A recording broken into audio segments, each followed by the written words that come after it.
2024 లేదా 25లో డిగ్రీ లేదా బీటెక్ చదివారా? సాఫ్ట్‌వేర్ జాబ్ కోసం ఎదురు చూస్తున్నారా? అయితే కోడ్‌జ్ఞాన్ 100 డేస్ కోర్సులో చేరండి. జాబ్ సాధించండి. నమస్కారం వంశీ గారు. నమస్తే మేడం. స్టూడెంట్స్‌కి రకరకాల ప్రాబ్లమ్స్ అయితే ఉంటాయి. అండ్ ఎస్పెషల్లీ టీచర్ క్లాస్ చెప్పేటప్పుడు వాళ్ళు నోట్స్ ప్రిపేర్ చేసుకుంటారు. అండ్ అందులో తర్వాత వెళ్లి చూస్తే మనం ఏం రాసామో మనకే అర్థం కాకుండా ఉంటుంది. కరెక్ట్. అలాంటి సందర్భాల్లో స్టూడెంట్స్ కూడా ఎవరైనా కూడా మంచిగా నోట్స్ ప్రిపేర్ చేసుకోవాలి అంటే ఎలా రాసుకోవాలి అంటారు? దాన్ని ఎలా ప్రిపేర్ చేసుకోవాలి? Yes madam. నిజానికి క్లాస్ రూమ్‌లో లెక్చరర్ చెప్పినప్పుడు మాకు చాలా బాగా అర్థమవుతుంది. అక్కడ నోట్స్ ఇచ్చినప్పుడు కూడా మాకు బాగానే ఉంటుంది. కానీ ఏదైతే నోట్‌బుక్ ఉంటుందో, అంటే అక్కడ లెక్చరర్స్ ఇస్తారో, ఆ నోట్‌బుక్ అనేది వాళ్ళు అప్పటి వరకు మాత్రమే ఉండాల్సింది కాదది. సో, ఆ నోట్‌బుక్ అనేది ఎట్లా ఉంటుందంటే, ఖచ్చితంగా అది ఆ 1 ఇయర్ వరకు కూడా ఆ నోట్‌బుక్ హెల్ప్ అవుతుంది. ఈవెన్ యాన్యువల్ ఎగ్జామ్స్ వరకి. ఇంకా కొన్ని నోట్‌బుక్స్ అయితే లైఫ్ లాంగ్ కూడా హెల్ప్ అవుతుంటాయి. ఈవెన్ కాంపిటీటివ్ ఎగ్జామ్స్‌కి ప్రిపేర్ అయ్యేవాళ్ళు అలాంటి వాళ్ళు. సో, ఇప్పుడు నేను చెప్పే మెథడ్ అనేది very very powerful method madam ఇది. దీన్ని కార్నెల్ నోట్ టేకింగ్ మెథడ్ అంటారు. హుహు. సో, అంటే నోట్ టేకింగ్‌లో కూడా ఒక మెథడ్ ఉందన్నమాట. ఓకే. ఇప్పుడు మనము చాలా మందికి ఆ మెథడ్స్ తెలియక వాళ్ళు ఎలా పడితే అలా రాసేసుకుంటుంటారు. సో, అలా రాసుకోవడం వల్ల ఏం జరుగుతుందంటే, వాళ్ళకి కూడా సరిగ్గా అర్థం కాకుండా చాలా మంది ఎగ్జామ్‌లో ఫెయిల్యూర్ అవ్వడానికి ఇది మెయిన్ రీజన్‌గా చెప్పారనమాట. కొన్ని యూనివర్సిటీల్లో రీసెర్చ్ చేసి మరీ తేల్చి చెప్పారనమాట. సో, దాని గురించే ఈ కార్నెల్ మెథడ్ అంటే ఏందంటే, కార్నెల్ యూనివర్సిటీలో వాల్టర్ పాక్ అనే ఒక విద్యావేత్త మేడం 1950లో ఈ మెథడ్‌ని తను కనుక్కోవడం జరిగిందనమాట ఫస్ట్. సో, ఇది ఎంత బావుంటుందంటే, ఈవెన్ ఇప్పుడు ఈ మెథడ్‌ని నేను ఇప్పుడు లైవ్‌లో కూడా వాడతాను. ఇప్పుడు ఒక వీడియోకి కంటెంట్ ప్రిపేర్ చేసుకోవాలంటే కూడా నేను ఈ కార్నెల్ నోట్ టేకింగ్ మెథడ్‌ని యూజ్ చేసి చేసుకుంటాను. ఓహ్! ఎందుకు అంటే, ఇప్పుడు దాంట్లో ఏం రాస్తున్నాం అనేది, మనం ఏం నేర్చుకున్నాం అనేది అన్నీ కూడా క్లియర్‌గా ఉంటుందన్నమాట. సో, కాబట్టి ప్రతి ఒక్క స్టూడెంట్ కూడా ఈ మెథడ్‌ని మీరు ఎవరైనా ఉండొచ్చు. స్కూల్ వాళ్ళు, కాలేజ్ వాళ్ళు, ఈవెన్ కాంపిటీటివ్ ఎగ్జామ్స్‌కి ప్రిపేర్ అయితున్న ఎవరైనా సరే, ఇంకా కొంతమందికైతే మీరు ప్రొఫెషనల్‌గా ఉన్నా సరే, ఈ మెథడ్ మీకు హెల్ప్ అవుతుంది. మీరు నోట్ టేకింగ్ అనేది చాలా ఇంపార్టెంట్ కాబట్టి. సో, ఇక్కడ మీరు స్క్రీన్ మీద చూసినట్లయితే మీకు ఒక ప్రొఫైల్ కనిపిస్తుంది ఇక్కడ పైన స్క్రీన్ మీద. సో, ఏంటంటే ఇది కార్నెల్ నోట్ టేకింగ్ మెథడ్‌కి ఈ టెంప్లేట్‌ని మనం యూజ్ చేస్తామన్నమాట. సో, హ్మ్. ఇందులో ఏమున్నాయంటే ముఖ్యంగా 4 పార్ట్స్ ఉంటాయి మేడం ఈ కార్నెల్ నోట్ టేకింగ్ మెథడ్‌లో. ఫస్ట్ పార్ట్ ఏంటంటే టైటిల్. అంటే ఇది ఒక పేజ్‌లో టాప్‌లో ఉండే పార్ట్‌ని టైటిల్ అంటాం. దీంట్లో ఏం రాసుకోవచ్చంటే, ఫర్ ఎగ్జాంపుల్ మనం ఏదైతే నేర్చుకోవాలనుకుంటున్నామో, ఫర్ ఎగ్జాంపుల్‌గా మీది ఏ టాపిక్ అయినా ఉండొచ్చు, లేకుంటే ఒక యూనిట్ ఉండొచ్చు. ఆ యూనిట్ నేమ్ అక్కడ రాసుకోవాలి అవేర్‌నెస్ కోసం. నెక్స్ట్ వచ్చేసి లెఫ్ట్ సైడ్ ఉంది చూడండి ఒకసారి ఇక్కడ చిన్న బాక్స్ ఉంది కదా! కనిపిస్తుంది కదా! సో, దీన్ని ఏమంటారంటే క్యూ పార్ట్ అంటారు. మరి ఈ క్యూ పార్ట్‌లో ఏం రాస్తామంటే, ఏదైనా డెఫినిషన్స్ ఉన్నా, లేకుంటే ఏదైనా గురించి అంటే మనం చిన్న చిన్న ఇన్ఫర్మేషన్ కావచ్చు, ఎగ్జాంపుల్స్ కావచ్చు ఏదైనా ఉంటే అది క్యూ పార్ట్‌లో రాసుకుంటాం. సో, నెక్స్ట్ ఇక్కడ చూడండి రైట్ సైడ్‌లో ఇంకొక పార్ట్ ఉంది. ఇది స్పేస్ కొంచెం పెద్దగా ఉంది. దీన్ని ఏమంటామంటే మనం మెయిన్ పార్ట్ అంటాం.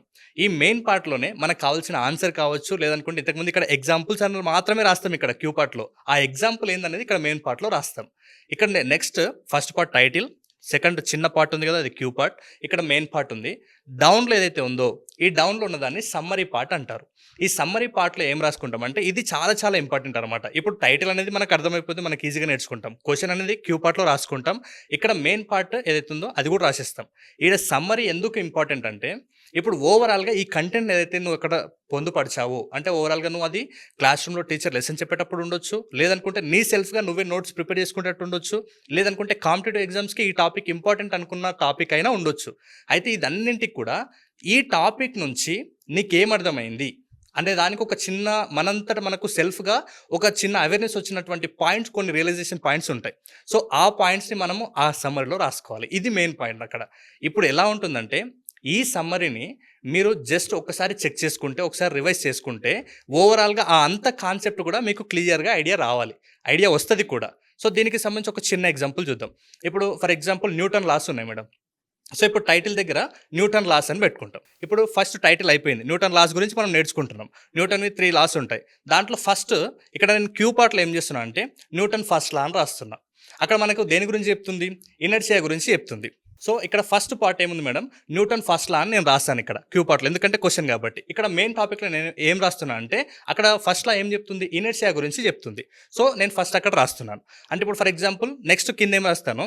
ఎగ్జాంపుల్ అని రాస్తాను. ఫస్ట్ లాకి ఎగ్జాంపుల్ ఏముంటది? మనం స్పీడ్‌గా ఒక బస్‌లో కూర్చొని స్పీడ్‌గా వెళ్తున్నప్పుడు సడెన్‌గా బ్రేక్ వేసినప్పుడు మనం ముందుకు పడతాం. సో, దీనికి ఇనర్షియాకి పర్ఫెక్ట్ ఎగ్జాంపుల్. సో, ఈ ఎగ్జాంపుల్‌ని అక్కడ రాసేసుకున్నాం. మరీ ఎక్కువగా కాదు.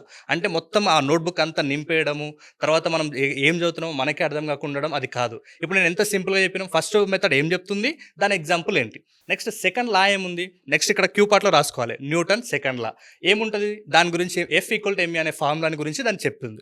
సో, దీని దీనికి ఎగ్జాంపుల్ మళ్ళీ ఇక్కడ రాసుకోవాలి క్యూ పార్ట్లో ఎగ్జాంపుల్ ఏం రాయాలి ఎగ్జాంపుల్ అక్కడ అంటే ఇప్పుడు ఫర్ ఎగ్జాంపుల్ ఒక పెద్ద బాల్ ఉందనుకోండి, పెద్ద బాల్ని మనం మూవ్ చేయడానికి ఎక్కువ ఫోర్స్ కావాలి. ఈజీగా చిన్నగా ఉన్నటువంటి బాల్ చాలా ఈజీగా మూవ్ అవుతుంది. ఇది సెకండ్ లాకి ఎగ్జాంపుల్ అయిపోయింది. అంటే ఇక్కడ మనం ఏం రాస్తున్నాం చాలా క్లియర్గా చెప్తున్నాం. క్యూ పార్ట్లో ఇక్కడ న్యూటన్ సెకండ్ లా అని రాసినాం, ఇక్కడ F=ma రాసినాం. ఎగ్జాంపుల్ ఏంది ఇంతకుముందు చెప్పిన బాల్ ఎగ్జాంపుల్ అని ఇక్కడ రాస్తాం, మెయిన్ పార్ట్లో ఎగ్జాంపుల్ రాస్తాం. Next third law Newton third law ఏముంటుంది, యాక్షన్ మైనస్ రియాక్షన్. అంటే ఏదైతే చర్య చేస్తున్నామో దానికి ఆపోజిట్గా రియాక్షన్ జరుగుతుంది. సో దానికి మనకు ఆటోమేటిక్గా తెలుసు ఇక్కడ రాస్తాం న్యూటన్ థర్డ్ లా అని రాసి అక్కడ చర్య ఈక్వల్ మైనస్ ప్రతిచర్య అని రాస్తాం. మళ్ళీ నెక్స్ట్ దానికి ఎగ్జాంపుల్ అని మళ్ళీ క్యూ పార్ట్లో రాసుకుంటాం. ఏముంటుంది, ఒక గోడకు విసిరిన బంతి మళ్ళీ అదే వేగంతో వెనక్కి రావడం, ఇది ఎగ్జాంపుల్. ఓకేనా, అంటే క్యూ పార్ట్ ఇక్కడ మెయిన్ పార్ట్ అయిపోయింది. ఇప్పుడు ఫైనల్గా సమ్మరీ ఉంది కదా మేడం, ఈ సమ్మరీ ఎట్లా రాసుకుంటున్నాం అనేది చాలా చాలా ఇంపార్టెంట్. ఇప్పుడు ఇంత పార్ట్ రాసినాం, కానీ ఈ సమ్మరీ పార్ట్ ఎంత నీట్గా రాసుకుంటామంటే న్యూటన్ ఫస్ట్ లా అనేది ఇనర్షియా గురించి చెప్తుంది, న్యూటన్ సెకండ్ లా అనేది F=ma అనే ఫార్ములా గురించి చెప్తుంది, న్యూటన్ థర్డ్ లా అనేది చర్య మైనస్ ప్రతిచర్య అనే విషయాన్ని గురించి చెప్తుంది అనేది ఈ యొక్క సమ్మరీ రాసుకున్నట్లయితే మనం ఈ నోట్బుక్లో ఏదైతే ఇప్పుడు రాసుకున్నామో దీన్ని నువ్వు 3 months తర్వాత చూసినా 6 months తర్వాత చూసినా లేదనుకుంటే ఈవెన్ ఎగ్జామ్ డే ముందు రోజు చూసినా కూడా నీకు ఒక ఐడియా వస్తుంది. సో ఇప్పుడు మీరు చెప్పండి మేడం, ఓవరాల్గా మనం ఇప్పుడు ఆ కార్నెల్ నోట్ టేకింగ్ మెథడ్ గురించి చెప్పాం. ఇప్పుడు ఒక చిన్న ఎగ్జాంపుల్ కూడా నేను ఇక్కడ చూపించాను కదా, ఇప్పుడు మీకు ఓవరాల్గా ఇంత ఈజీగా ఉంది అని అనిపించిందా లేదా? అనిపించిందండి డెఫినెట్గా. అండ్ ఈ టెక్నిక్ తెలుసుంటే ఇంకా బాగా గుర్తుండేదేమో అని కూడా అనిపించింది. అంతే, అంటే ఓవరాల్గా ఇది నేను అందుకే చెప్తున్నాను, ఎగ్జామ్ ముందు రోజు చూసినా కూడా మనకు ఐడియా వస్తుంది, ఎప్పుడు చూసుకున్నా కూడా చాలా ఈజీగా రివైజ్ చేసుకోవడానికి వెళ్ళిపోతుంది. సో దీనివల్ల ఈ మెథడ్ యూస్ చేయడం వల్ల మీకు టైం సేవ్ అవుతుంది.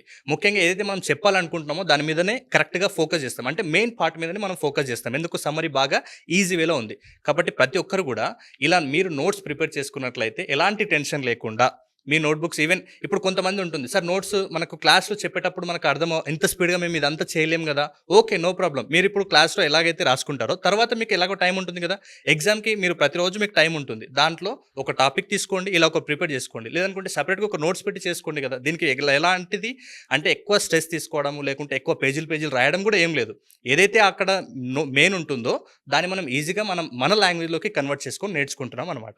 కాబట్టి ప్రతి ఒక్కరు కూడా ఈ కార్నెల్ నోట్ టేకింగ్ మెథడ్ని ఫాలో అవుతారని నేను కోరుకుంటున్నాను. అంటే ఎలా అండి, దీనికి సంబంధించిందే కావచ్చు, మెమరీ టెక్నిక్స్కి సంబంధించిందే కావచ్చు, ఎవరైనా కూడా మీ దగ్గర అపాయింట్మెంట్ తీసుకోవాలి అన్నా, మీరు కండక్ట్ చేసే క్లాసెస్లో ఎన్రోల్ చేసుకోవాలి అన్నా కూడా ఎలా ఉంటుంది? Yes madam, online offline appointments కూడా తీసుకోవచ్చు. సో దానికి స్క్రీన్ మీద కనబడుతున్న నెంబర్కి కాల్ చేస్తే మా టీం పూర్తి డీటెయిల్స్ ఇస్తారు. సో నెక్స్ట్ మన వర్క్షాప్ వచ్చేసి August 1 నుంచి ఉంటుంది మేడం. August 1. Yes madam. ఏమేమి ఉంటుందండి ఇందులో, ఈ క్లాస్లో? దీంట్లో ఇంతకు ముందు మనం just Cornell note taking method అని ఒక చిన్న మెథడ్ గురించి చెప్పాం కదా. సో అలాంటిది ప్రతి దాన్ని ఎలా గుర్తుపెట్టుకోవాలి, చాలా మందికి ఒక ప్రాబ్లం ఉంటుంది, చదువుతారు కానీ మర్చిపోతుంటారు. సో మర్చిపోకుండా ఉండడానికి కూడా కొన్ని మెథడ్స్ ఉంటాయి. సో ఇదేం బ్రహ్మ విద్య కాదు, జస్ట్ ప్రాక్టీస్ని ఎలా పెంచుకోవాలి, మన బ్రెయిన్కి ఎలా ట్రైనింగ్ ఇస్తే మనం ఈజీగా అలా గుర్తుపెట్టుకొని ఎగ్జామ్లో మంచి రిజల్ట్ తీసుకొస్తామన్న దానికి సంబంధించి ఓవరాల్గా అది స్పెల్లింగ్స్ కావచ్చు, లాంగ్ ఆన్సర్స్, షార్ట్ ఆన్సర్స్ ఏదైనా ఉండొచ్చు, దేన్నైనా ఎలా గుర్తుపెట్టుకోవడానికి దాదాపు మన దగ్గర ఒక 15 to 20 మెథడ్స్ ఉన్నాయి మేడం. ఆ మెథడ్స్ అన్నింటి కూడా మనం టీచ్ చేస్తాం. August 1 నుంచి ఇది 1 week క్లాస్ ఉంటుంది. ఇంకా క్లియర్గా తెలుసుకోవాలనుకుంటే నేను ఈ సండే 2 hours మెమరీ మిరాకిల్ అనే వర్క్షాప్ని కండక్ట్ చేశాను. ఆసక్తి కలిగిన ప్రతి ఒక్కరు కూడా ఎన్రోల్ చేసుకోవచ్చు. థ్యాంక్ యూ అండి, thank you so much. Thank you madam. Suman టీవీలో మీ పర్సనల్ అండ్ బిజినెస్ ప్రమోషన్స్ కోసం కింది నెంబర్కి కాంటాక్ట్ చేయండి.